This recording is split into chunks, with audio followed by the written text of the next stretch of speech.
Hello and welcome to CNR Extra here on Citi TV. My name is Nanatu Boate. Coming up.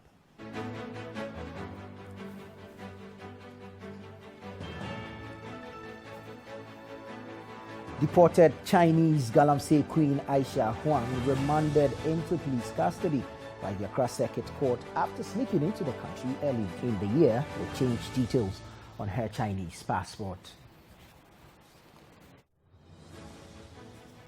Still to come, members of the Citizen Coalition hit the streets to force the Auditor General to surcharge persons found guilty of financial irregularities in the 2021 report. It is the key means of compelling people in public office to do the right thing. So we will continue to demonstrate if necessary. It may be necessary in the long run to cite him for contempt of court. Also in the news, minority demands prosecution over $2 million investment in SkyTrain venture. Ghana Infrastructure Investment Fund pay $2 million to this SPV, which has no record of doing any of these projects so far. And later, farmers began harvesting their crops before maturity due to the spillage of the Bagre Dam. As you can see, this one like this is not all that okay. But because of the water situation, you have to harvest them or else we will not get anything.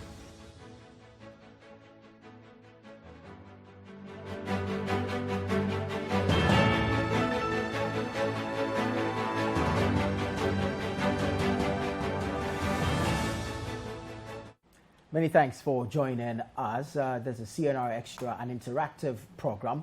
And so we'd like to hear from you via the WhatsApp number 0550-585832. I'm currently in studio with Jude Mensah Duncan of the Citi Newsroom. Good morning, Jude. Good morning, Nana. Looking sharp as usual. Thank you so much. Good to have you. Well, let's get straight into our stories for the day. And quite troubling is that a deported Chinese queen, Aisha Huang, is back in the country. This time, she's been arrested and remanded. Let's get details from this video. Deported Chinese Galamsey Queen Aisha Huang has been remanded in police custody by the Accra Circuit Court. Aisha Huang is said to have sneaked into the country early this year with changed details on her Chinese passport. According to Citi News sources, she was arrested by the security apparatus upon a tip-off engaging in the sale of minerals and equipment for mining. Aisha Huang was put before the Circuit Court on Monday and charged with mining without a license and engaging in the sale and purchase of minerals without a valid license. She was charged alongside 3 other Chinese nationals. The accused persons all pleaded not guilty to the charges. The case has been adjourned to 14 September 2022. I am not so surprised by this story. Rather, I am disturbed. Yes, rightly so. In this country, we talk very passionately about justice and we prepare and even endorse in equity and on fairness, because why is someone like Aisha Huang walking freely in this country? I mean, she should have been punished long ago. Exactly. And I agree with people or even some pressure groups who have said that we lost the fight against illegal mining in the country the very day we failed to prosecute Aisha Huang. So it is a very disturbing incident or developing story to face with right now. And if you ask me, it has sort of eroded all the progress we've made in the fight against illegal mining in the country. I mean, we had them buying speedboats, we had government putting security people in these forest areas where illegal mining is going on. We may have difficulty quantifying the amount of resources spent in dealing with Galamsey. True. And we just wake up and we hear that Aisha Huang entered the country early in the year through some illegal border or something, change details in her passport. I mean, sometimes you feel so sad being a Ghanaian. Listen, when she was deported, we had significant people in this country not necessarily jump to the defense, but seek to justify the deportation, saying that it would have been to no one's profit or benefit if she had stayed and been tried and prosecuted and punished. And today she's back in the country, arrested again for the same offense for which she was first arrested and deported. Really, are we going or coming? To be very honest with you, I get the frustration and it makes no sense at all.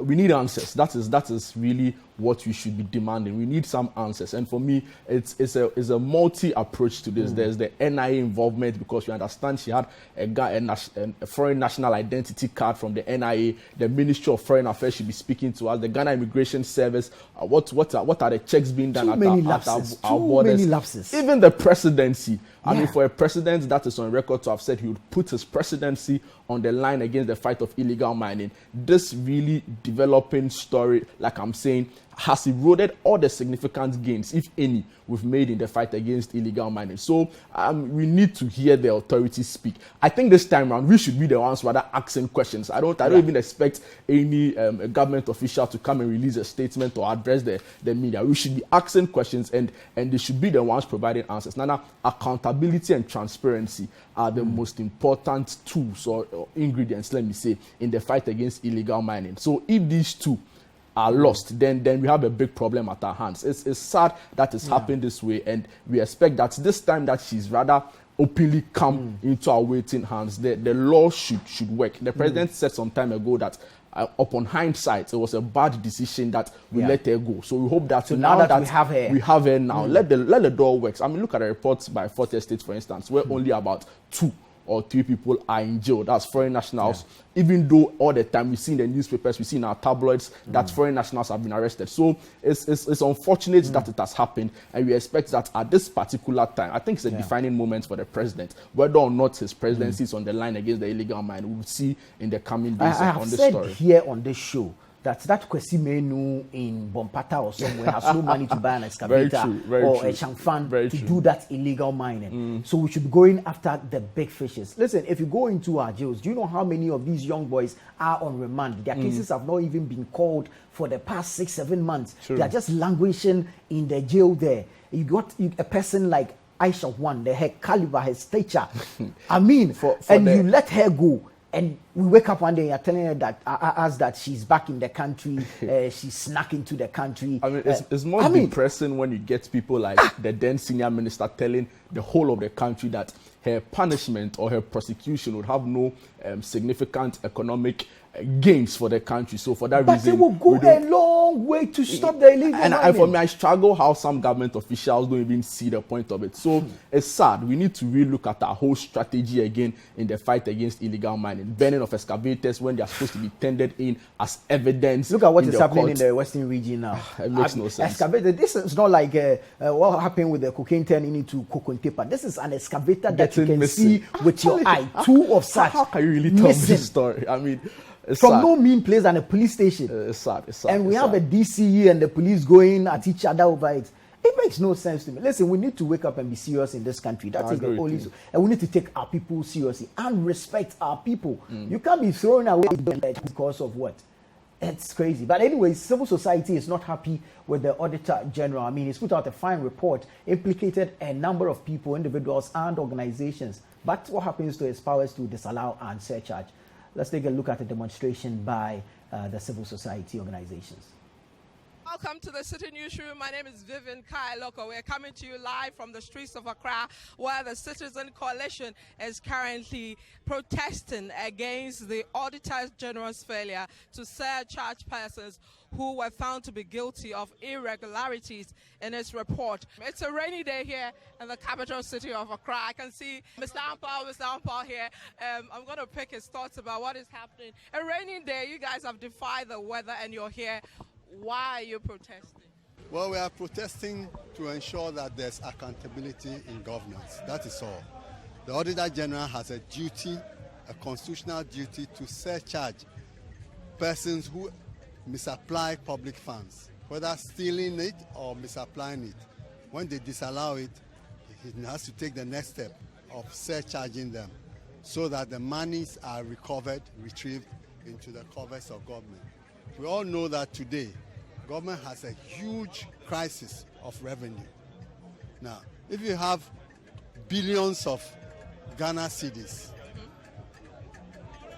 that people have misapplied or stolen, and the Auditor General has refused to take action to recover those monies, what do we mean by that? Why would we be going to the IMF?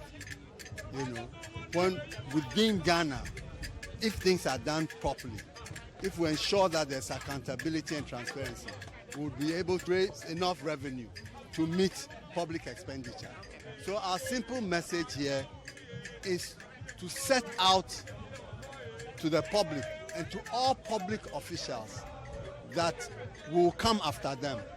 Those public officials that act with impunity, misuse or steal public funds, will come after each and every one of them. Do you think this protest will yield any results? We've had cases where people have gone to court over this.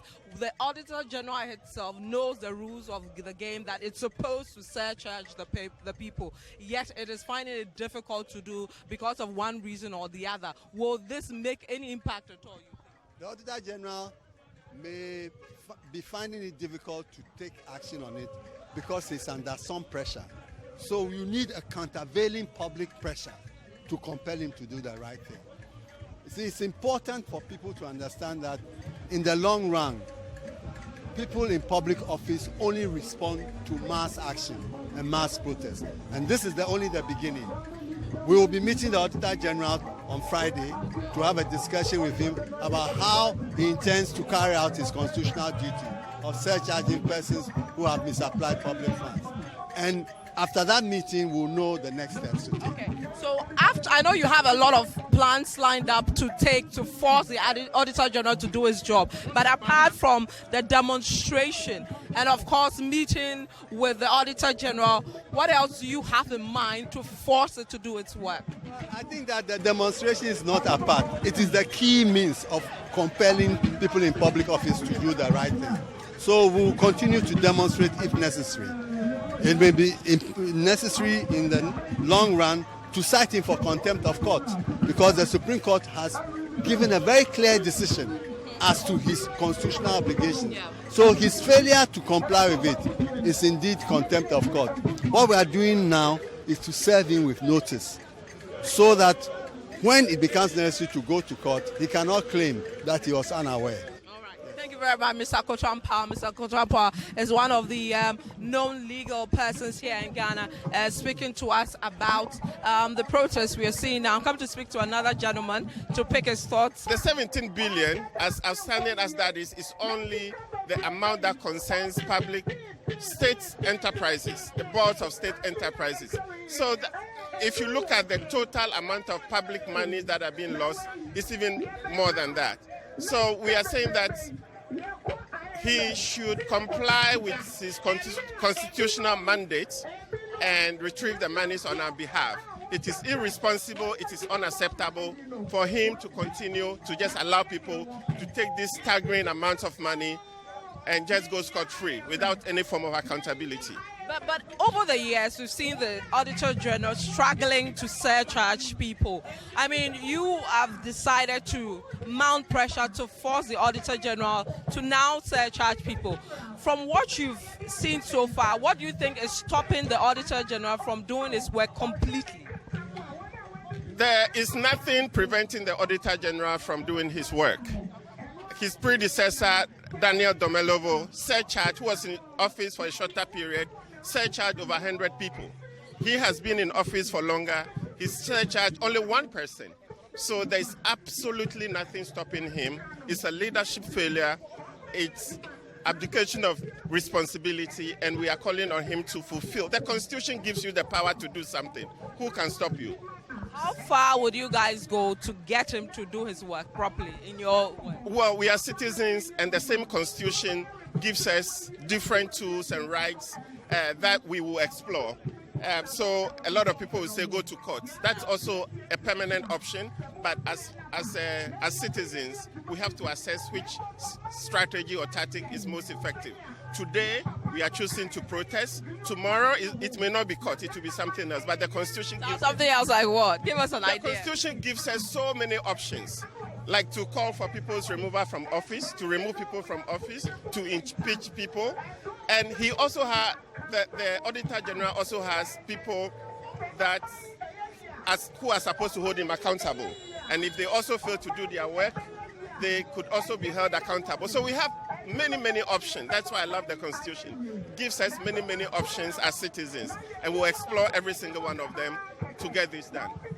We're thinking that during the protest today, one of the places you pass through is the Auditor General's office itself, because earlier we're told you'll be picketing there as well. What changed?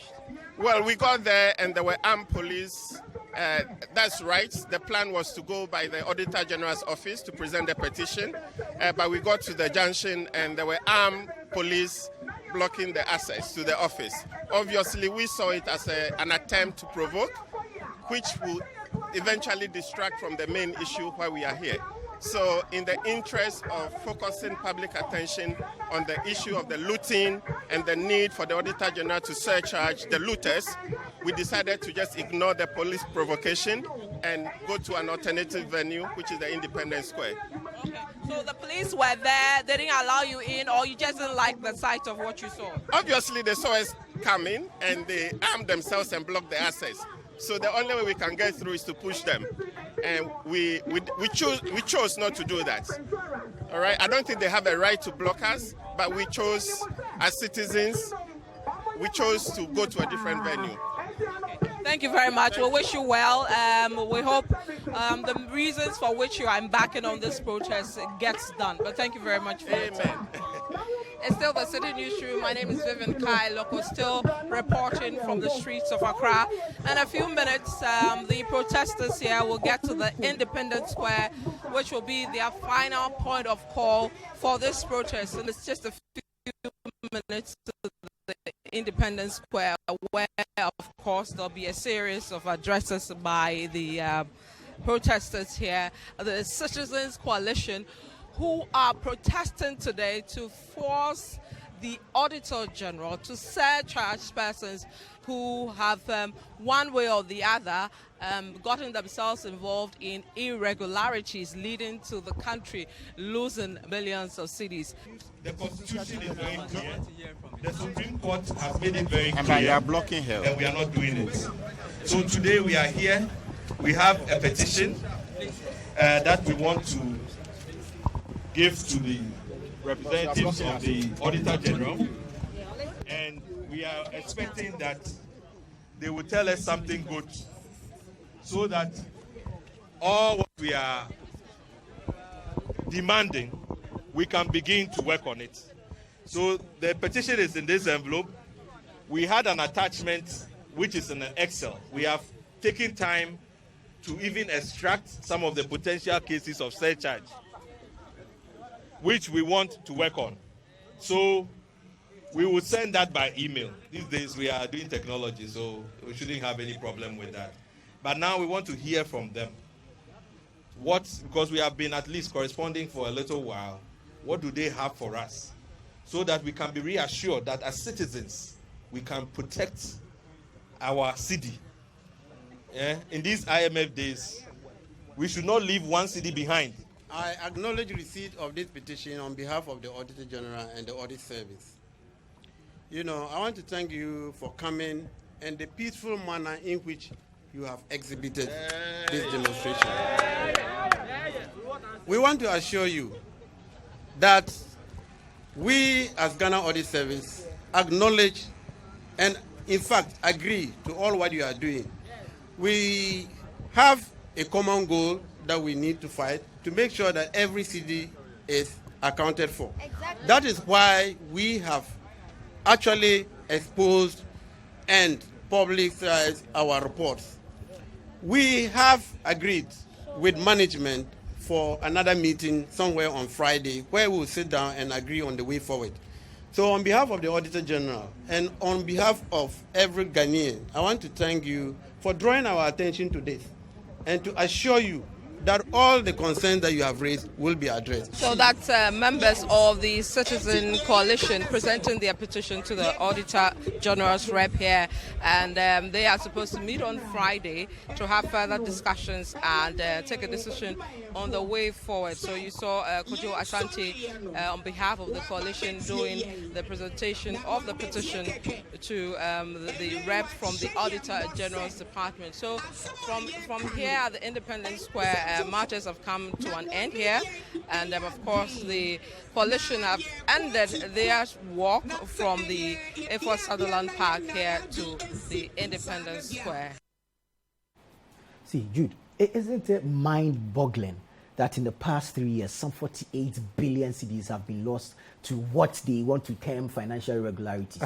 I mean, yesterday I was doing the calculations from an economist who's followed this quite keenly. That's Dr. Tue Champoint, and his argument is simple. So if you look at the total irregularities, like they say, caused in the period of 5 years, that's about 63 billion cedis. Now, total GDP is about 459 billion Ghana cedis. Yeah.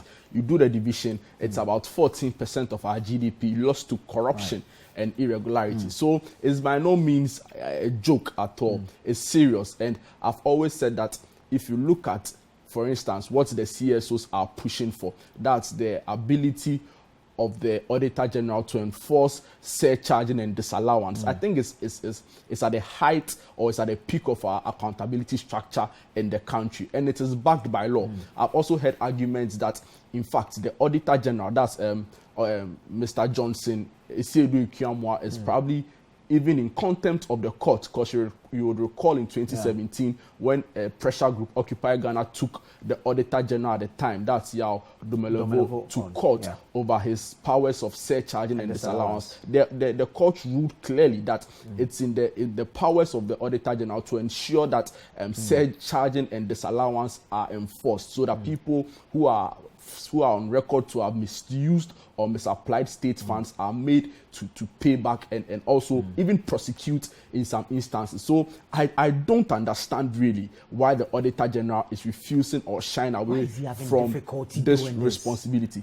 If you look at the numbers, Yao Dumelevo, the former Auditor General, had over 100 instances of surcharging some institutions and persons who are on record to have misapplied state funds. And now his deputy at the time, who is now Auditor General, just has one instance of surcharging. So for me, it looks like the fight against trying to win back monies illegally, protecting the public purse is not going down. Thank you very much. Protecting the public purse, like the politicians like to put it themselves, is not going down very well. And for me, I've also heard some public, some members of the public say that probably because even maybe government is probably pretty much involved in, and for that reason do not want some of these things. If you listen to private legal practitioner Martin Pebu yesterday during the protest, I mean, he sought to establish the relationship that most of these persons who are linked to some of these figures in the Auditor General's report are most likely politicians or people affiliated to politicians.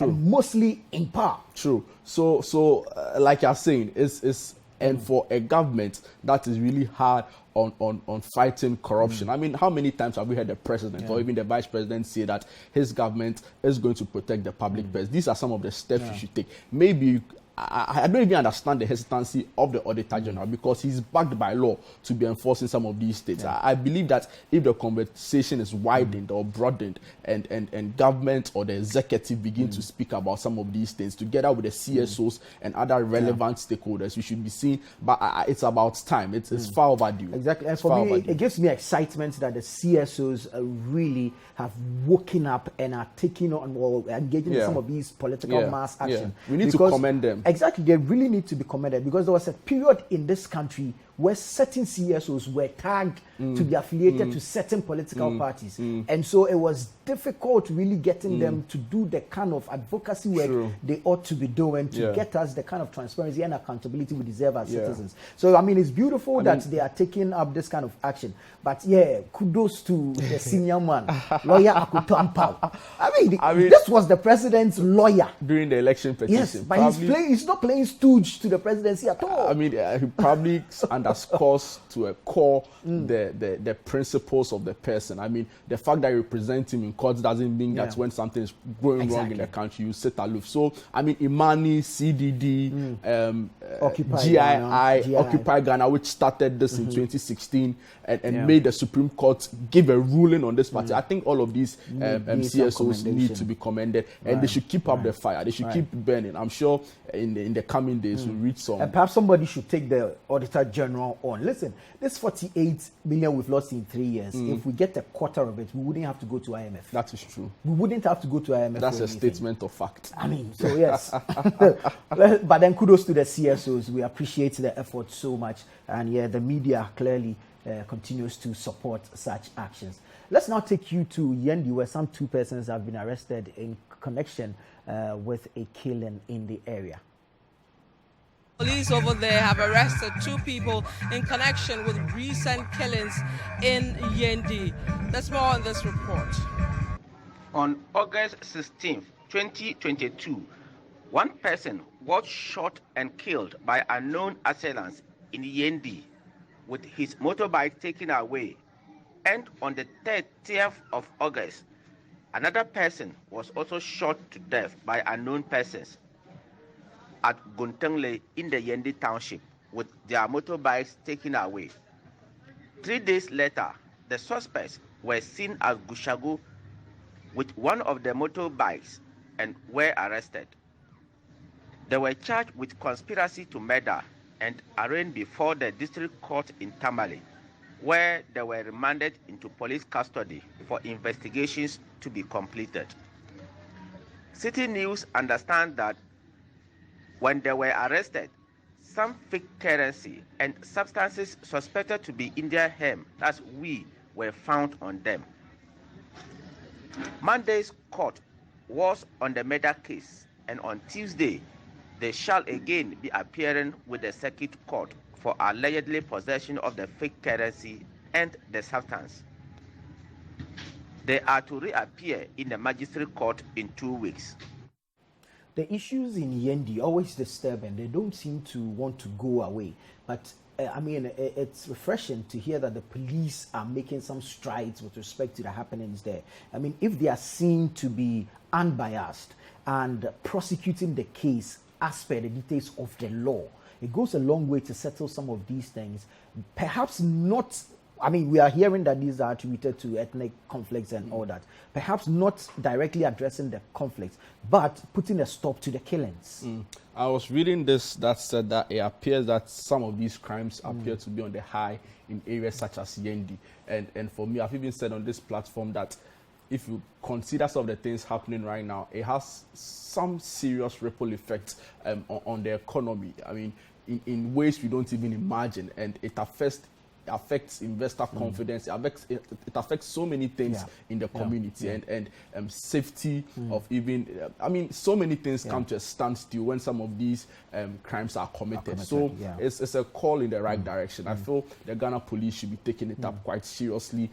And see, some of these things for the families of the victims, at the end of the day, closure is very important. They want to know that those who committed these heinous crimes against their relatives are made to face the law. So it's important that the police communicate that that message clearly. When they are arrested, it should be made known to the public. When they are sentenced, I mean, the whole process really. So we want to plead with the police. They should take up some of these things very seriously and ensure that the perpetrators are brought to book. I mean, we all know the volatility of conflict areas and how porous our Thank borders you very are, much. and the threats of insurgency. So, I mean, some of these things, really, we should see some, I mean, concrete action being taken to send a message to whoever will want to take advantage of the situation in Yendi to foment more trouble, to know that, well, we are prepared for whatever it is. And some of these investigations will do that. We did hear some unfortunate news, however, over the weekend, and the police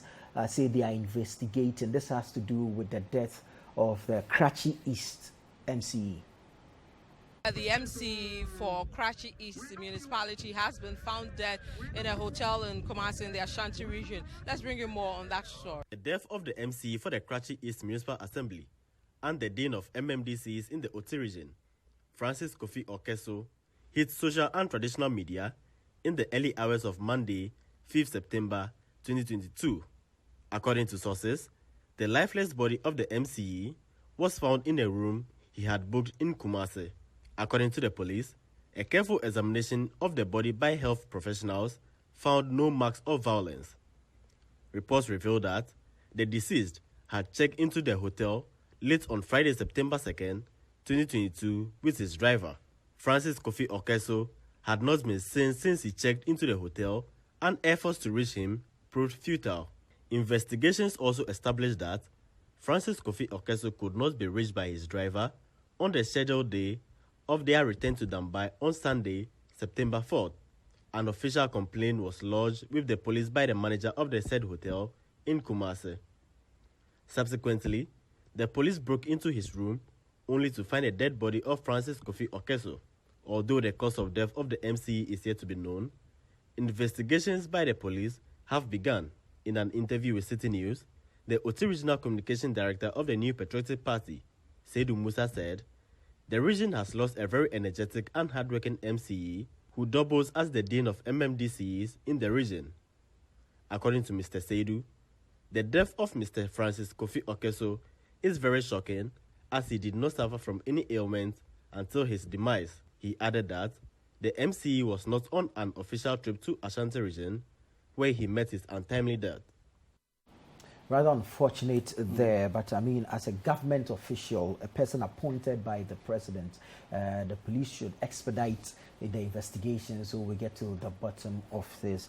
I mean, it's quite strange the circumstances under which he did die, because what we understand from the story so far is that he was with his driver who checked into a different hotel, but he was seen around on Saturday, but on Sunday nothing was heard of him. I mean, it's quite regrettable, really regrettable and condemnable that the public commentary that has characterized this person, I think it's unfortunate, and it lacks respect to the family. I don't think where he died is as important as how he died. So it's very important that the police will begin investigations assiduously into the matter, and let's get to the root cause of his death.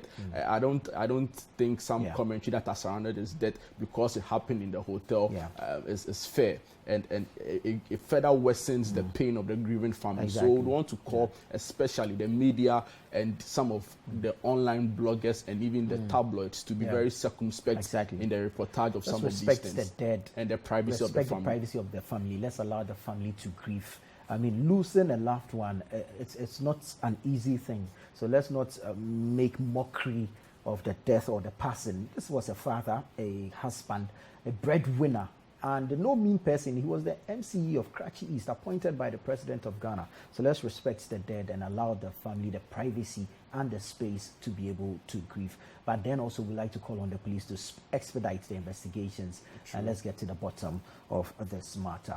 You're watching CNR Extra here on Citi TV. The WhatsApp number is 0550-585832. Let us know what you think about the stories we've brought you so far and those that will be coming ahead.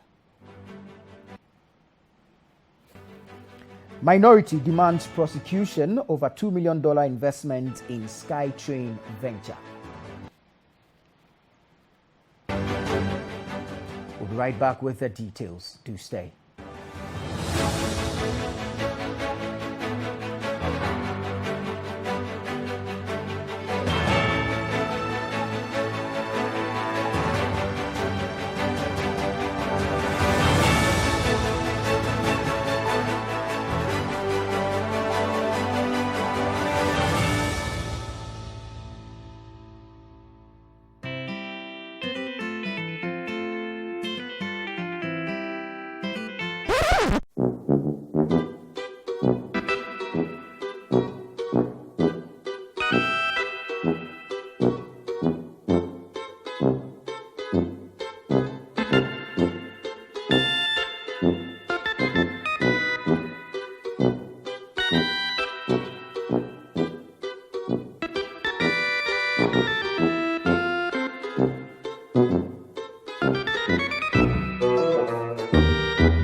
Creamy Plus is a fully skimmed evaporated milk.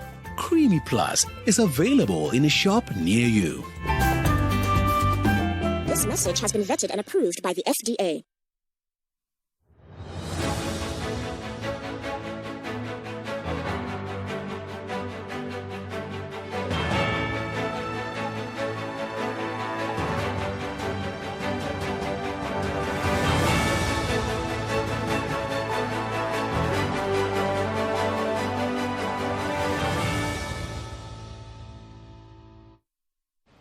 Welcome back, and many thanks to you for staying with us here on CNR Extra, live on Citi TV.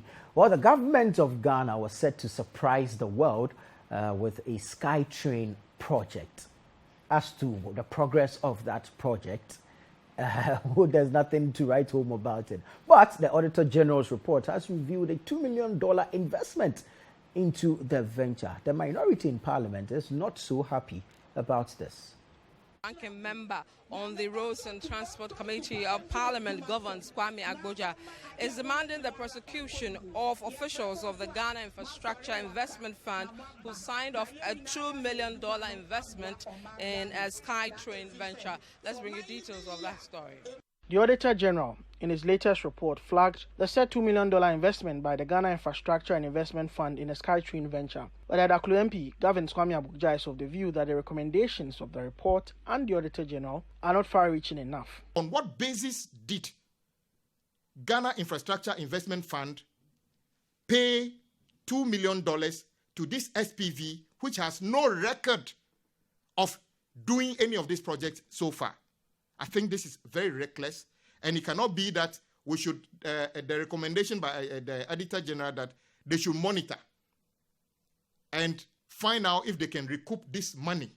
I think it's just a slap at the back of the board and the management.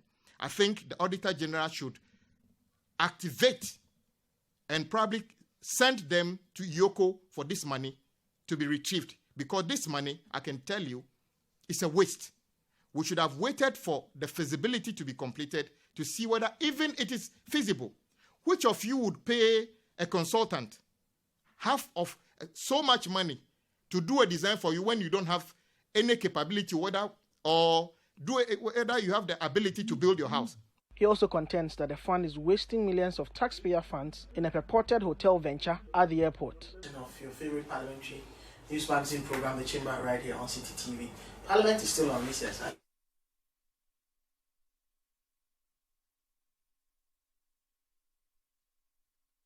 I mean, you would want to agree with Gavin Agboja there. How is it that we're investing $2 million in a project whose feasibility studies is not even complete?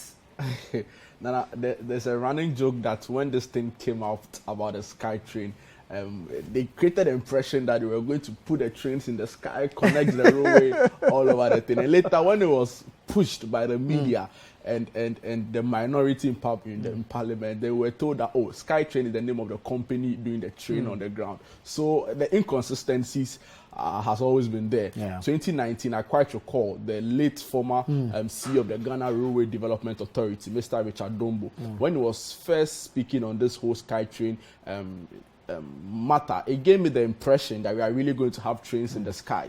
I don't know, but subsequently they came out to correct those impressions. But whatever the case is, we are to expect some form of trains, whether it's in the sky or on the ground. Some trains are to be expected, and that has not really been the case. So it's just been another instance of a government promise not being fulfilled.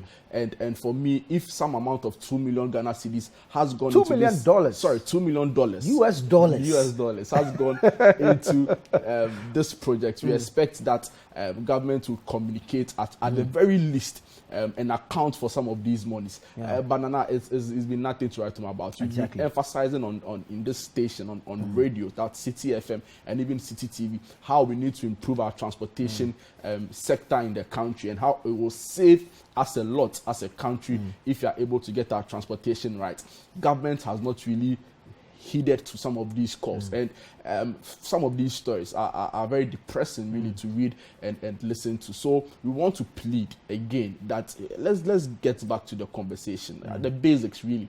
Let's begin to work towards making sure that we improve all sectors of our transportation in the country, our roads, our rails. I mean, recently we know that the Tema to Accra railway, the train was renovated and it's working quite well now. We want to plead that let's replicate it throughout the country. Let's begin to take transportation very seriously in the country. It will save us a lot. The cost of food will go down. So many other things would be positively affected if we get our transportation right. So it's sad that it has gotten to this, and we expect that the railway minister, Honorable Amewu, Peter John Amewu is following this developing story keenly and at the appropriate time, which should be any time soon, should come out and explain to Ghanaians the reasons behind some of these things. Right, and it gets me more worried about the Auditor General's, whether it's his failure, inability or refusal to surcharge and to disallow. Because, I mean, you highlighted this, and in your recommendation, you are saying you are what? Asking management to monitor the feasibility, to look at the recoverability of the said amount. Really, this is $2 million we've given to a company that has not done any work for. And when the Supreme Court has explicitly said in the past that for people who misapply state funds should be prosecuted, I don't know really why the Auditor General is still being a little reluctant in taking some of these things up. And the Ghana Infrastructure Investment Fund has a board, a director of the board, and has management of the fund itself, has board members. All drawing government salary for no work done. I mean, it's unfortunate. Some heads must roll. True. As simple as that. Some heads must roll. But anyways, up north, the Bagre Dam has been spilled, and of course, farmers there are harvesting their produce ahead of maturity because they do not want to lose their crops entirely. And following the spillage of the Bagre Dam from neighboring Burkina Faso, farmers along the White Volta have begun harvesting their farm produce to avert further destruction from the spilled waters. The farmers who are compelled to harvest their farm produce prematurely along the White Volta say the life will be unbearable for their families as their farmlands are being submerged by the spillage. They are therefore appealing to government to expedite action on the construction of the Polugo multipurpose dam and support them undertake dry season farming to survive. Sonabel Company Limited, operators of Bagre Dam in neighboring Burkina Faso, commenced spillage of the Bagre Dam at 355 meters cubic per second on September 1, 2022, when the water level in the dam rose to 235.06 meters, representing 100.98%. The spillage of the Bagre Dam in either August or September every year is to prevent the breaking of the dam's banks. The spillage always results in flooding, destruction of crops, livestock, and sometimes loss of human lives. The spillage often displaces residents in 35 communities along the White Volta in the Boku municipality, Boku West, Garu, Binduri, Nabdam, and Talansi districts. As the spilled waters enter Ghana, farmers along the White Volta in the Talansi district are risking their lives to harvest their farm produce. The farmers who are aware of the dangers associated with the spillage say they have to harvest their produce prematurely to save their families. We are harvesting this one because of the water situation that it just announced that it will come. But as you can see, this one like this is not all that okay. But because of the water situation, you have to harvest them or else we will not get anything.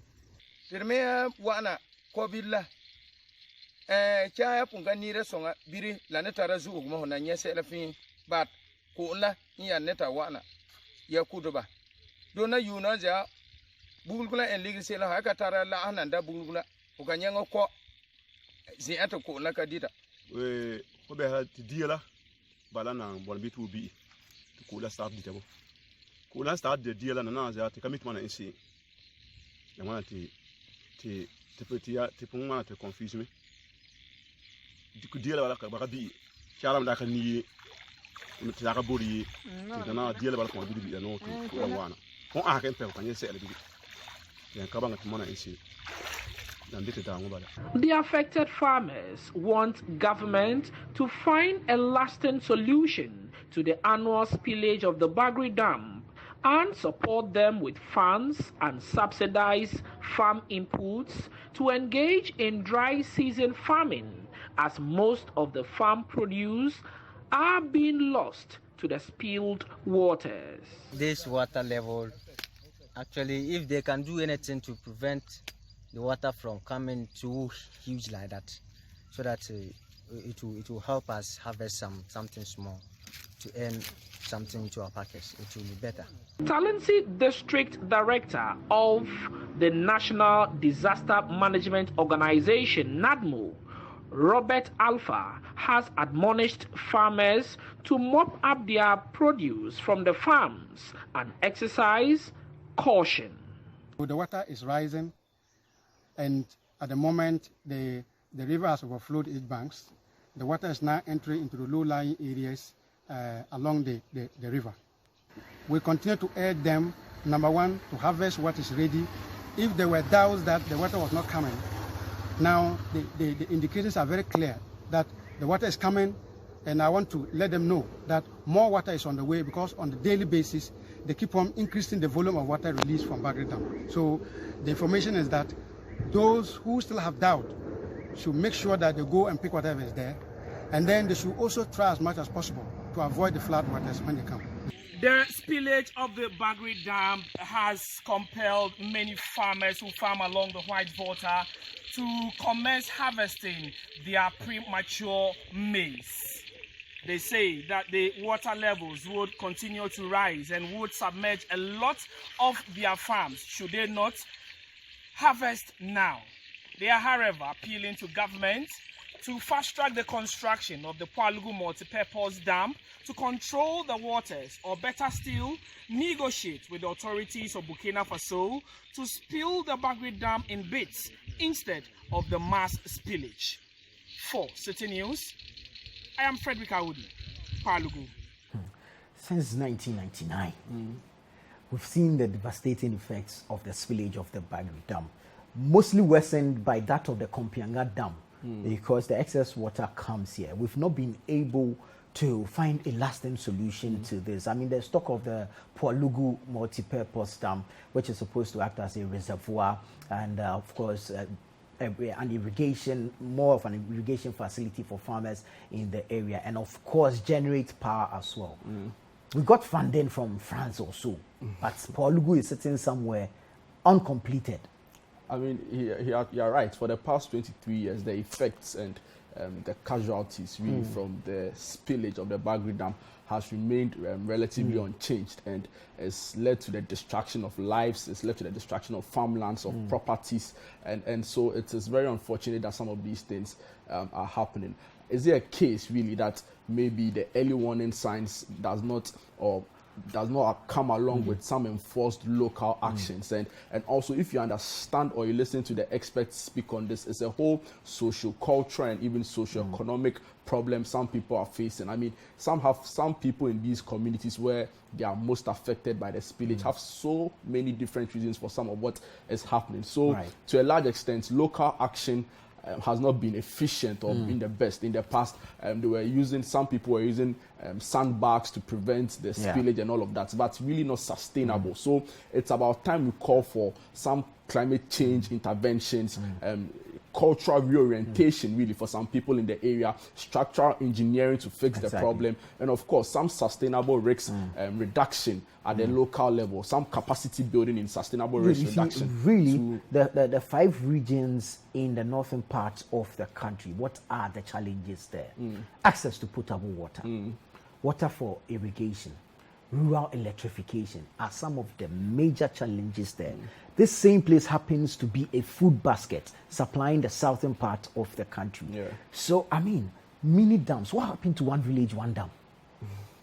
Let's dam the White Water in a way that spillage from Bagre does not run off into the communities, into the farms. I mean, submerge farmlands, take away lives, destroy homes. All we hear year in, year out is move to higher grounds, move to higher grounds. More donations and all those things don't even solve relief items do not bring back lives.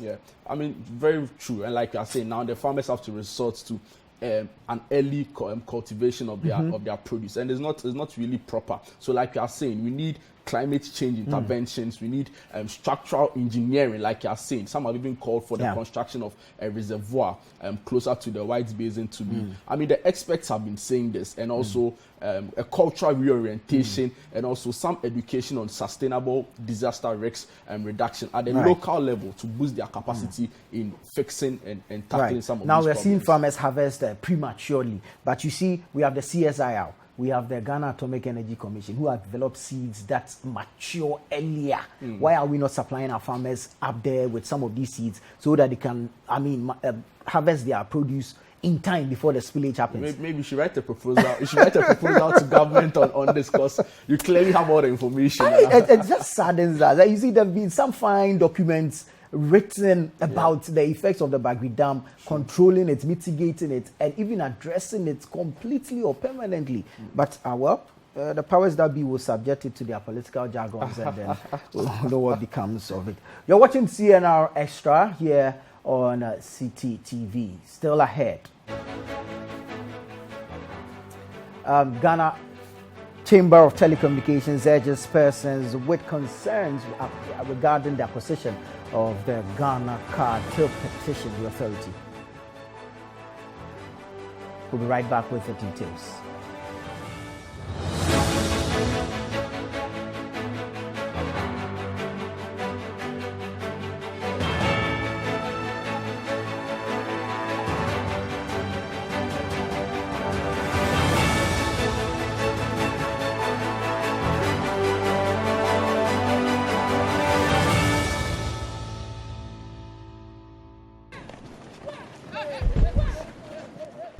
Why did you push me? Leave there. Who do you think you are? You think I'm afraid of you? Bring it on. No. The two of you, I challenge you to an arm wrestling contest to settle this right now.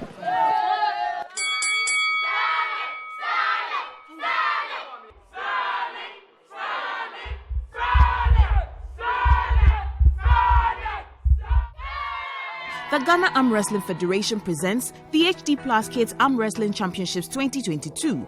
Children between the ages of 12 and 16 can take part and win trophies, certificates, medals, and cash prizes. For inquiries and registration, call 0242 229535.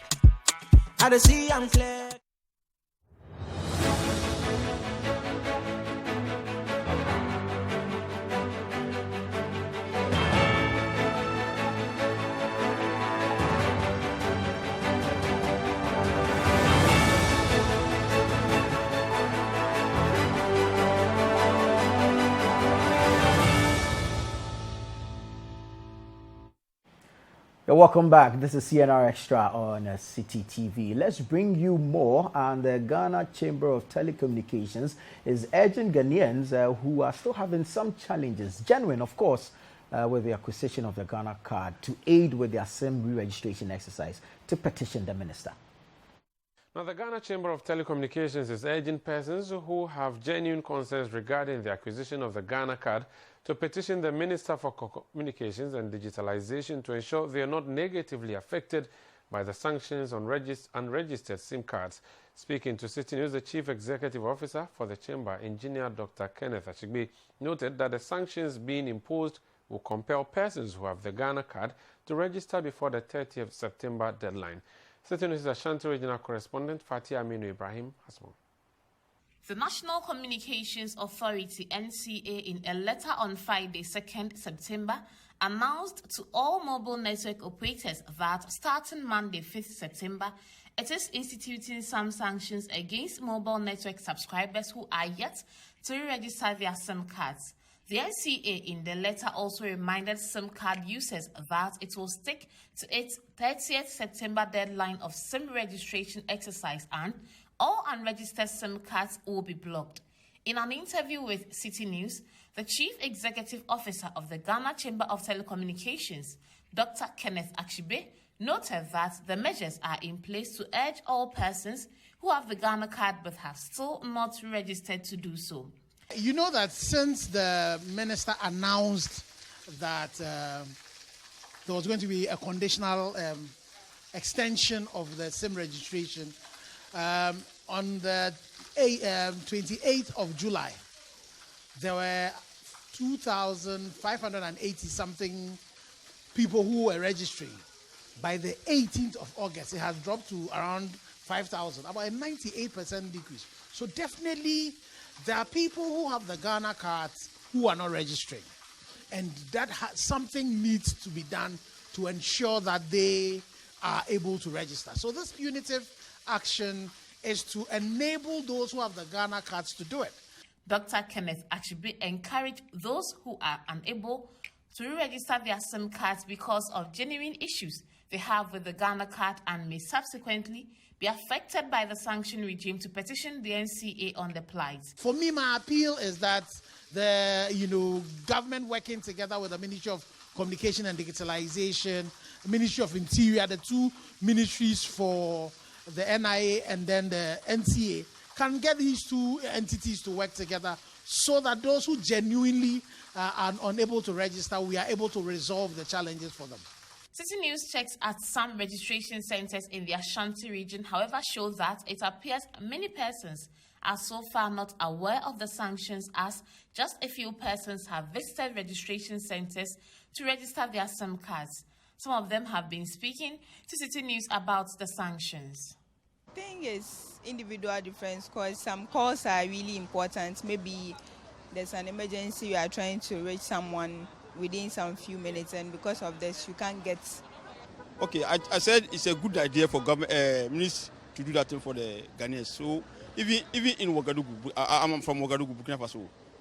There, when you buy your SIM card today, you have to register at the same time before you go and use it. If you didn't register, you can't use it. So I think it's a good idea. I don't know, but I kind of sense some level of frustration in Ken Ashibe's call, because you see, really, it's the telcos who have SIM card users as customers, yeah. Not government, not the NCA, not the Ministry of Communications and Digitalizations. And Ken more or less speaks for the telcos. So you can sense some level of frustration in his voice, because you wouldn't be happy treating your customer in such a way because of a policy that you do not control. And you're not even probably too clear about the policy. Exactly. I mean, very difficult time. And not only is the frustration with Ken Ashibe and his firm or the telco chamber, also with a lot of Ghanaians really who are struggling to meet the deadline set. I mean, we speak to some Ghanaians who are yet to register their SIM as a result of their inability to get their Ghana card. They are speaking SIM, or probably even in a much worse situation. So it's unfair that they have to bear the brunt of a punishment that is no fault of theirs. So maybe the communications ministry really needs to revise its notes. And yesterday I was saying on the show that it opens it up for a lot of legal battles, because if I don't have my Ghana card genuinely because of a technical problem from the NIA, and I have proof to show, why are you denying me or putting in place punitive measures for me having full access to some services I've signed up for a telco network? So it's going to be a long haul. I think it's the early days of it. I think maybe we expect that the communication ministry, like I was saying, would try and revise some of the decisions they've taken. But if that is not done, it's going to be an extended battle in the coming days. Right, and really, if I am punished for my inability to re-register due to the inefficiency of the National Identification Authority, when I petition this minister, do I get compensated for the loss I incur or not? But anyway, like you said, early days yet, but a can of worms definitely will be open. A Pandora's box will be open, and we'll see how this goes. It's always a pleasure having you on the show. You so much, Nana. Jude Mensah Duncan. Many Thank thanks, you so much. many thanks. And of course, great to have you as well. Thank you so much for watching us here on Citi TV. This has been CNR Extra. My name is Nanatu Boateng. We'll see you again.